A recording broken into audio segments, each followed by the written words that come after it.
Welcome to the Matt Phillips podcast. I am Matt Phillips, your sales leadership coach, mental toughness expert, and founder of Matt Phillips Coaching. We help sales managers and leaders make more money, save time, and become kick-ass leaders of their sales teams. And that's what we're here to talk about on this podcast. We are here to give you the tools and tactics to build a well-oiled sales machine and teach you the mental toughness skills so you can show up confident, focused, emotionally in control, and ready to energize your team. It's time to talk sales leadership and mental toughness. Let's get into today's episode.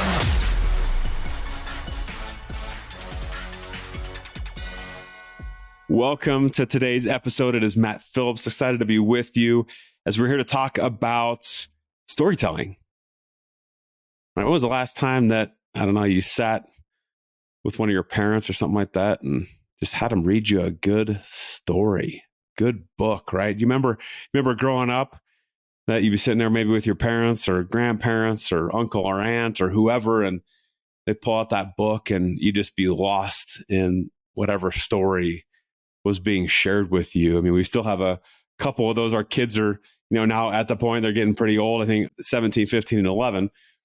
And so, those kids' storybooks are, mostly put away. And my wife actually has a whole case of books put in storage so that when, hopefully we get to have grandkids one day, that we can pull some of those books out and share, like, hey, we read this to your mom and dad, or mom or dad when they were your age, and share a little bit of that. But I remember reading those with my parents and with my kids especially, and just, you just get enveloped in that story.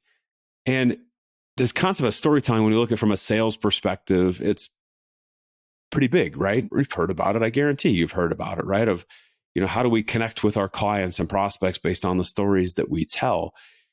And I want to spend a little bit of time today just talking about the importance of this. There's been a number of situations over the past 6 to 12 months that have just emphasized over and over and over again the importance of mastering this concept of integrating into what you do, not only when you're going after prospects, right, or when you're dealing with clients that currently exist, but also your internal team. I think sometimes we have this gap of, I'll act a certain way and approach people a certain way when they're external clients or prospects versus the internal team. And I want you to make sure that this concept around storytelling, it starts to become integrated into everything that you do, not only at work, like externally, internally with your team, but also at home. It's unbelievably powerful. And I actually just thought of a third story that I want to share with you around this exact thing. It has to do with my son. So the first kind of area that I want to emphasize with you example I want to share with you, is about a month ago, I was down in Florida with one of my clients, and we were spending all day in this workshop with the leadership team. And the night before, one of the leaders asked me to show up early to meet with the brand new salespeople, right? The brand new producers. I mean, fresh out of college, just trying to build a book of business, right? And those salespeople listening right now, you know how tough that can be, right? Whether it's right out of college or you start a new job and you got to rebuild the book of business. I mean, it's not for the faint of heart. Let's put it that way. And so I was super excited about this, and I'm like, oh my gosh, yeah, I'll be there, an hour early and get to sit with these, as a small group of 3 individuals plus this leader, and just talk about whatever you want me to talk about. So walking in there, actually, I had no idea what the topic was. I had no idea. I didn't ask, to be honest. And so I showed up an hour early, and this individual starts off with, say, hey, we're here to talk today about, influencing our customers, creating connection with prospects and clients through the use of storytelling. And as soon as he used storytelling, I'm like, oh man, this is going to be great, right? Because it's just critical to everything. Because telling a good story, right, just like you were sitting with your mom and dad, you create this emotional connection, right, with the characters in that story. And the same thing is true of clients and prospects and internal individuals you're working with. Of if you can tell a story the right way, you create this emotional connection. And once you have that emotional connection, then you start understanding the influence that you can have with that person. It's about forming that bond. We talk all the time about, form the right relationship. Well, the way you form relationships can often be through storytelling. It's one of the tools that we can all utilize. And so oftentimes when I'm coaching people, I have a story behind everything I'm talking about, right? So I'll use a story to emphasize a concept around that and make a point. But so we're sitting in this room and with these three brand new producers, these salespeople, and Steve starts going into how to influence, giving some background stuff like that. So he said, we're going to role play and we're going to tell some stories today because practice makes perfect, as they say. And I could tell as soon as he said, we're going to role play. I mean, how many of you have been there, right? Where you say, we're going to role play and you start rolling your eyes and you're like, oh gosh, here we go. Right. And role playing, it can be uncomfortable, right? It can be a little bit awkward that, pretend I'm a prospect and, get to know me. But again, it's all about practice makes perfect, right? And there is no perfection, but practice is what you need. That's with me when I'm doing a speech or a workshop. Like I practice, so I'm prepared for when I walk in the door. So it's pretty fun. So I saw some eye rolls and, they're getting ready to do it. So he kind of asked like, who wants to go first? And we had talked a little bit about, being new to sales, like it can be challenging and you have to overcome all these obstacles, things like that. And so he asked for some volunteers to go first and it was a little quiet. And I'm finally like, hey, Steve, I'll start us off. And so I told a story about how I actually started my business. One of the key moments of writing my very first book based on a conversation I had with this one person named Ruben Gonzalez, who you've probably heard me talk about before. And so I shared that story with him because it was me overcoming my fears. It was overcoming my self-doubt. It was, me overcoming this fear of stepping into the unknown, doing something completely different outside of the corporate world. And I wanted those individuals, those new producers in the room to understand that, yeah, what you're taking on it can be challenging. It can be scary, but look at the possibility on the other side. Look at, in a simple story, what I was able to achieve. And I could have gone on and on about Ruben's story, about all these individuals I get to cross paths with. But I wanted them to know in that moment and tell that story of like, hey, I'm with you. I've been on this journey. Even though it's a little bit different, I've overcome things and you can too. And as soon as I, said my story in, I don't know, it was 3 to 5 minutes, then the other individuals started adding on to that. And they would actually tell their own story about adversity. And I was blown away at all three individual stories. I was blown away about what they'd been through. And they decided to use my story to connect with me by talking about something that they had gone through. And so immediately with these three individuals, I have a connection. It was just amazing to see.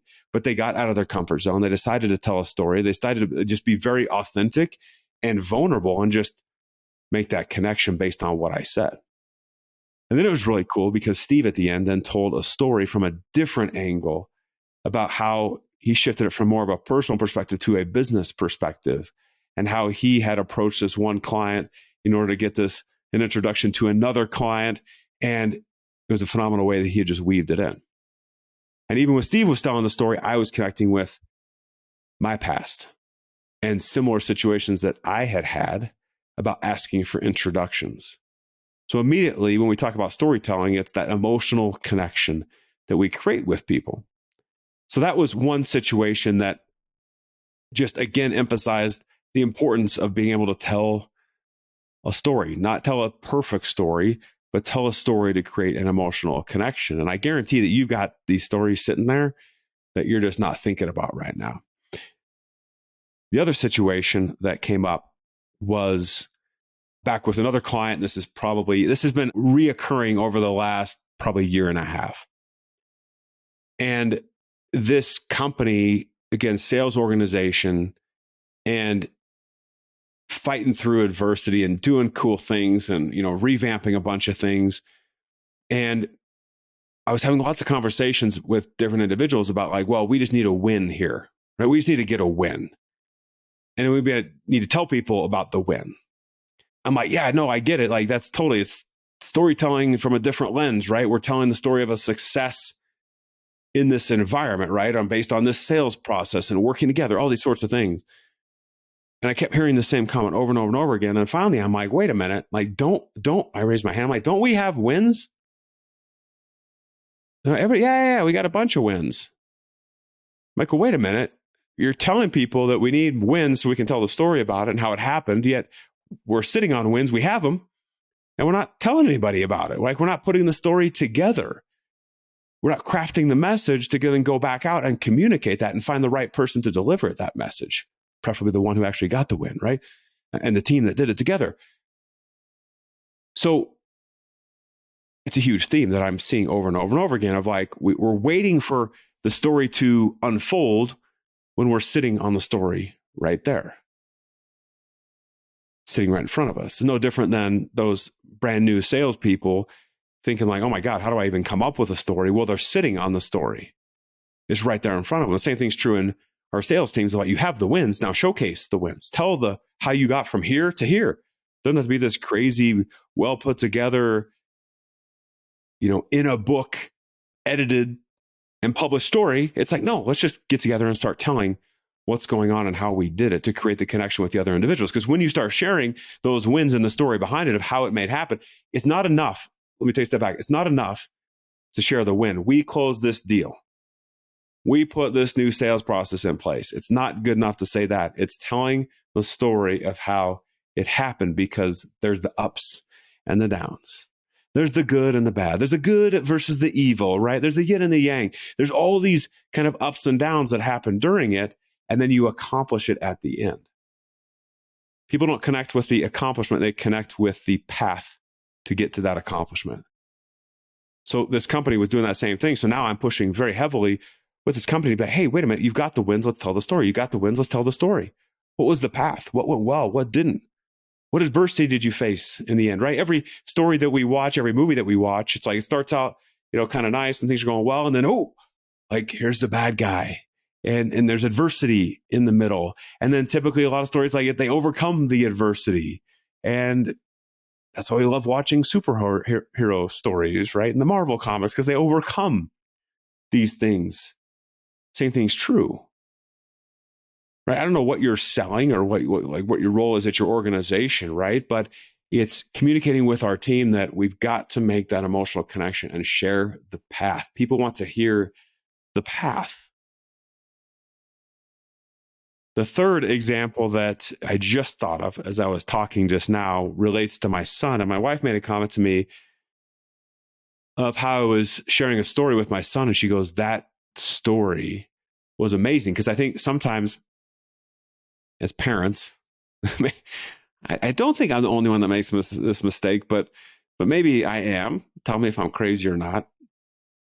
But sometimes I find myself just telling my kids what to do, right? So based on my experience, I'm just kind of like, well, just do this, right? Make this decision or do this or tweak it this way, tweak it that way.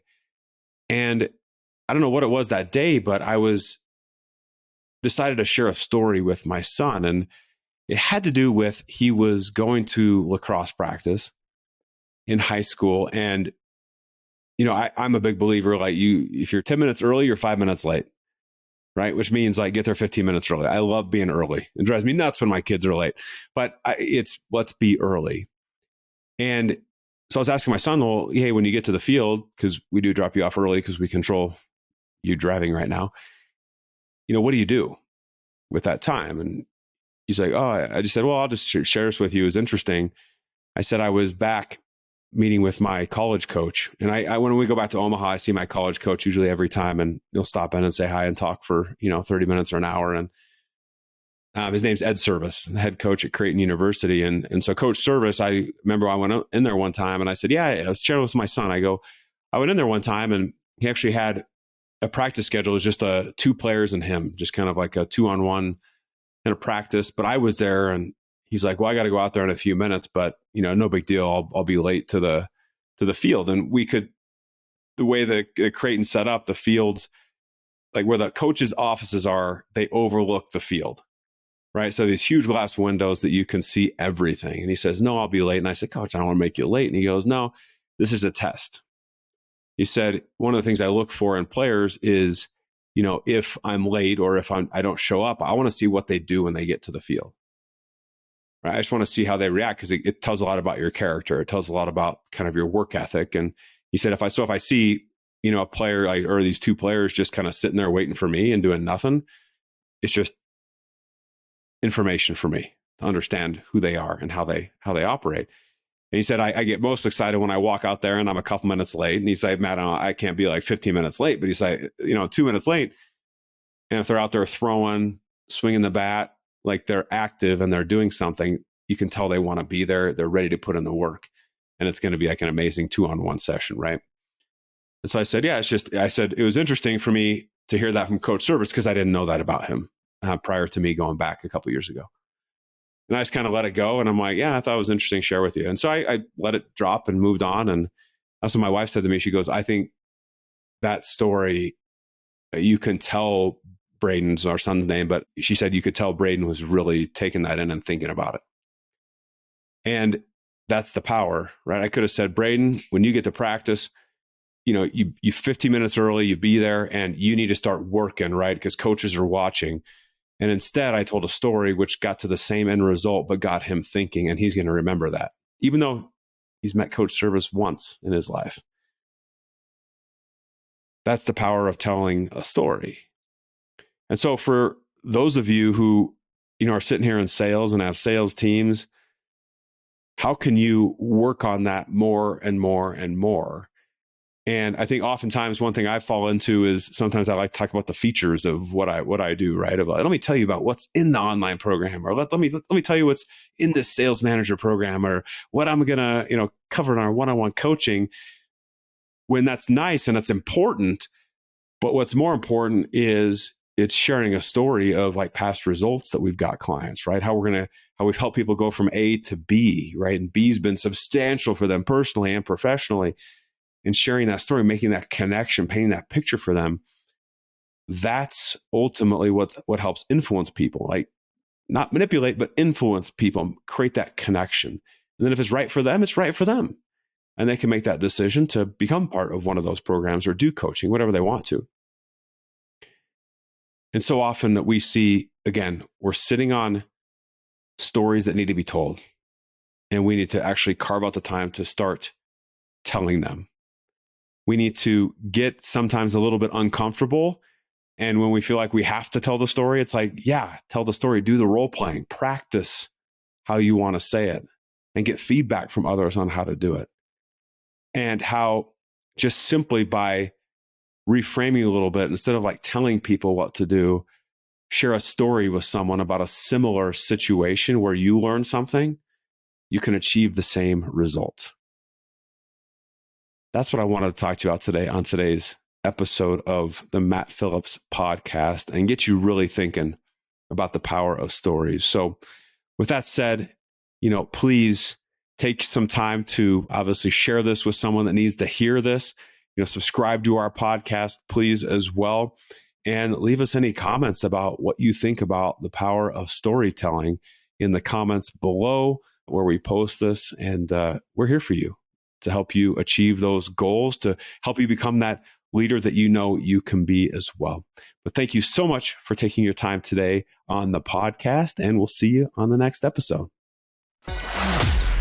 Thank you for joining us today on the Matt Phillips podcast. If you are like us, we know that you are here to do great things, to become the sales leader that makes things happen and drives big time sales results. We know you have that big vision, and we are here to help get you where you want to go.